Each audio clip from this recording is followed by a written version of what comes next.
ও ভাই, ভাই কি করতেছেন ভাই? ভালো হ্যাঁ, হয় নাই। কালার তো সেই ভাই। কি মাছ এগুলো? এগুলো ভাই মাছকে মাছ। মাছে মাছ, ওই যে কিং ফিশ কই আমরা, ওইটা না?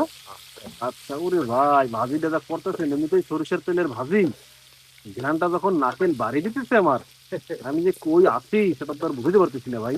দর্শক দেখেন তো কালারটা কেমন হয়েছে আর রান্নাটা কেমন হবে, দ্রুত করে কমেন্ট করে জানান। ভাই মিয়া, তুমি নাকি এই মাছ খাও না আবার শুনলাম?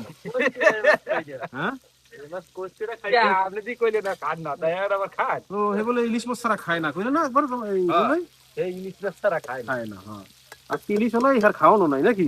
সো এমন মজার মজার খাবারের স্বাদ যদি আপনিও নিতে চান, এমন মজার মজার বিভিন্ন ধরনের মাছের স্বাদ যদি নিতে চান, অবশ্যই যোগাযোগ করবেন আমাদের সাথে বা চলে আসবেন আমাদের এখানে। জাস্ট আসতে যতটুকু সময়, এমন মাছের স্বাদ নিতে কিন্তু ততক্ষণ সময় লাগবে না। আর তাই তো বলি, সারা জীবন কি শুধু ইনকামই করবেন? মাঝে মাঝে একটু বের হন, জীবনের স্বাদটা কোথায় আছে সেটা খুঁজে বের করার চেষ্টা করেন।